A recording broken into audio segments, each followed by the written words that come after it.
नमस्कार दोस्तों, स्वागत है आप सभी का हमारे भक्ति कहानी चैनल पर। आज आप सुनेंगे कार्तिक मास महात्म्य कथा अध्याय 10वां। राजा पृथु पूछने लगे कि हे मुने, आपने कार्तिक मास में विष्णु की पूजा का महात्म्य कहा। इस मास में किसी और भी देवता का पूजन या व्रत होता हो तो वह भी कहिए। नारद जी कहने लगे कि अश्विन शुक्ला पूर्णमासी को ब्रह्मा जी का व्रत होता है।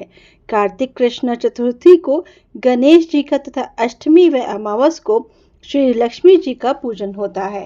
कार्तिक में जो कुमारी इस व्रत को करती है उसको सुयोग्य पति मिलता है।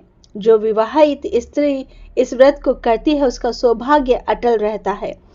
प्रातः काल स्नान आदि से निर्वृत्त होकर चंदन आदि से गणेश जी का पूजन करें। सायंकाल फिर गणेश जी का पूजन करके चंद्रोदय होने पर चंद्रमा को अर्घ्य दें और फिर उत्सव मनाकर भोजन करें। स्त्रियों को अपने सौभाग्य के लिए इस व्रत को अवश्य करना चाहिए। नारद जी कहने लगे, हे राजा पृथु, इस व्रत का एक सुंदर इतिहास मैं तुमसे कहता हूँ, सुनो। भद्रावती नाम की एक पुरी में सुधर्मा नाम का एक राजा था। उसके रविदत्त, सुशर्मा, जय शर्मा और सुशोभन नाम वाले 4 पुत्र और वीरमती नाम वाली कन्या थी।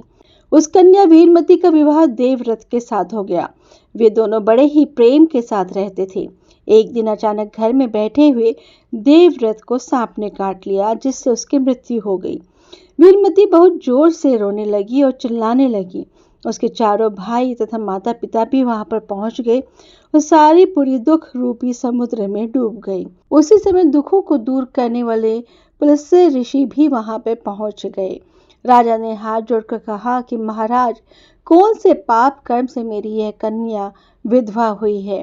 तब पुलस्त्य जी ने कहा कि राजन, कार्तिक मास में तुम्हारी कन्या ने गणेश चतुर्थी का व्रत नहीं किया था, इसी पाप से यह विधवा हुई है।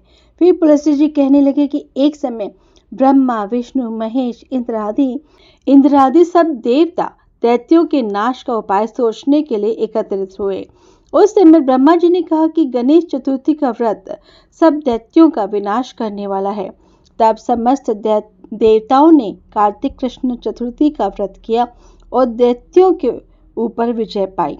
विजय प्राप्त होने के बाद सब देवताओं ने गणेश जी से कहा कि वर मांगो। तब गणेश जी ने कहा कि जो स्त्री कार्तिक कृष्ण चतुर्थी को व्रत करे उसका पति चिरंजीव हो, जो ना करे वह स्त्री विधवा हो जाए। अतः इस व्रत को अवश्य ही सब स्त्रियों को करना चाहिए। पुलस्त्य जी कहने लगे कि हे राजन, तुम्हारी कन्या ने इस व्रत को नहीं किया था, इसी कारण यह विधवा हुई है।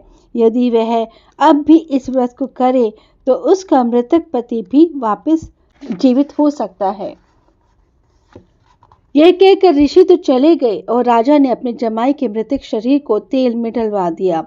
जब कार्तिक मास आया तो उसकी कन्या ने विधिवत व्रत करके उद्यापन में ब्राह्मणों को बहुत सा धन दिया, जिसके प्रभाव से उसका मृतक पति फिर जीवित हो गया। अतः सौभाग्यवती स्त्रियों को अपने सुहाग की रक्षा तथा संतान प्राप्ति के लिए व्रत अवश्य करना चाहिए। कार्तिक मास महात्म्य कथा अध्याय 10वां संपूर्ण हुआ। श्रीमन नारायण नारायण नारायण, भज मन नारायण नारायण नारायण। बोलो लक्ष्मी नारायण भगवान की जय। दोस्तों, अगर आपको ये वीडियो पसंद आई है तो आप प्लीज़ इसे लाइक और शेयर अवश्य कीजिएगा। अगर इस चैनल पर नए हैं तो इस चैनल को सब्सक्राइब करना ना भूलें। जय श्री राधे राधे।